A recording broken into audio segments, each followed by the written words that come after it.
నేడుదిన వాక్య ధ్యానం కొరకు సామ్స్ 20 సెకండ్ స్టాంజా 20వ కీర్తన 2వ చరణం. పరిశుద్ధ స్థలములో నుండి ఆయన నీకు సహాయము చేయునుగాక. వాక్య ధ్యానం కొరకై ప్రార్థన. కృపగల మా తండ్రి, మీ కొందనాలు. నేడు చదవబడిన ఈ వాక్య భాగం ద్వారా మాతో మాట్లాడండి, మమ్మలను బలపరచండి. యేసు క్రీస్తు నామమున బ్రతిమాలి ప్రార్థిస్తున్నాను తండ్రి, ఆమెన్. చదవబడిన ఈ వాక్య భాగంలో మన ప్రభువైన యేసు క్రీస్తు వారు ఆయన మనకు సహాయము చేసేటటువంటి దేవుడు. మానవులమైన మన జీవితంలో ఆశ్చర్యకరమైనటువంటి సహాయము జీవము కలిగినటువంటి దేవుని యొద్ద నుండే ఎవరైనా పొందుతారు. అయితే ఆ దీవెనను మన జీవితంలో మనం పొందాలి అని అంటే, అనగా దేవుని సహాయమును మనం పొందాలంటే పరిశుద్ధ స్థలములో నుండి ఆయన మనకు సహాయం చేసే దేవుడు అనేటటువంటి విషయాన్ని ఇక్కడ మనం గుర్తించాలి.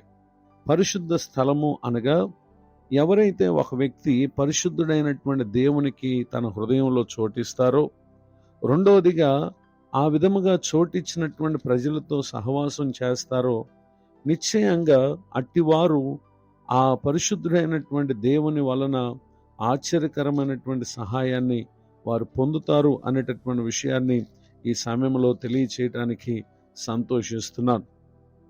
Book of Isaiah chapter 57 words 15.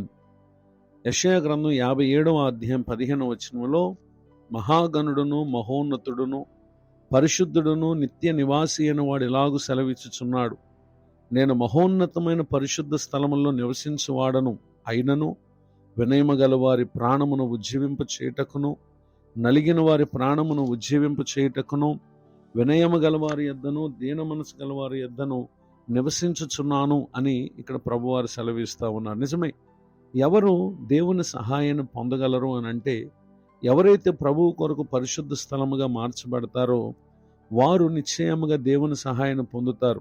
నేడు మనం చదివినటువంటి వాక్యాలు చూస్తున్నాం. ఆయన వినయము గల వారి ప్రాణమును ఉజ్జీవింపు చేసేటటువంటి దేవుడు, నలిగిన వారి ప్రాణమును ఉజ్జీవింప చేసేటటువంటి దేవుడు.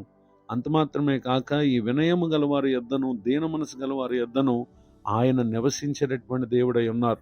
ఈ గొప్ప దేవుని సహాయము మన జీవితంలో మనము పొందుట అది మనకి ఎంతో గొప్ప మేలు.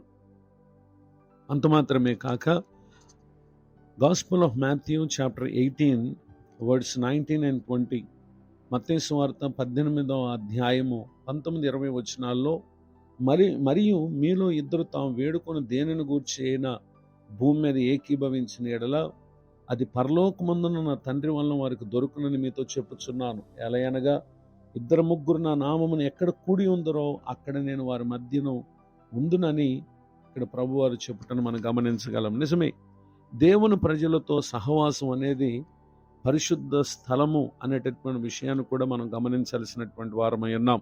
అది ఏ ఊరైనా, ఏ దేశమైనా, ఏ ప్రాంతమైనా, ఏ విధమైనటువంటి స్థలమైనా ఆయన నామమును ఎక్కడ ఇద్దరు ముగ్గురు కూడి ఉంటారో వారి మధ్యలో ప్రభువారు ఉంటారు. అంత మాత్రమే కాక వారు ఏకీభవించి చేసేటటువంటి ప్రార్థన ఆలకించేటటువంటి దేవుడు పరలోకము నుండి తన సహాయాన్ని మనకిస్తారు. ఈ మాటలు వింటున్నటువంటి నా ప్రియ సహోదరి సహోదరులు, దేవుని సహాయము పొందుటకు తగిన మార్గం నేడు దేవుడు తన వాక్యం ద్వారా మనకు తెలియపరిచి ఉన్నారు గనుక ఇట్టి సహాయమును మన జీవితంలో పొంది ఆయన మహిమార్థమై జీవించుటకు పరిశుద్ధాత్మ దేవుడు తోడే నడిపించునుగాక. ఆమెన్.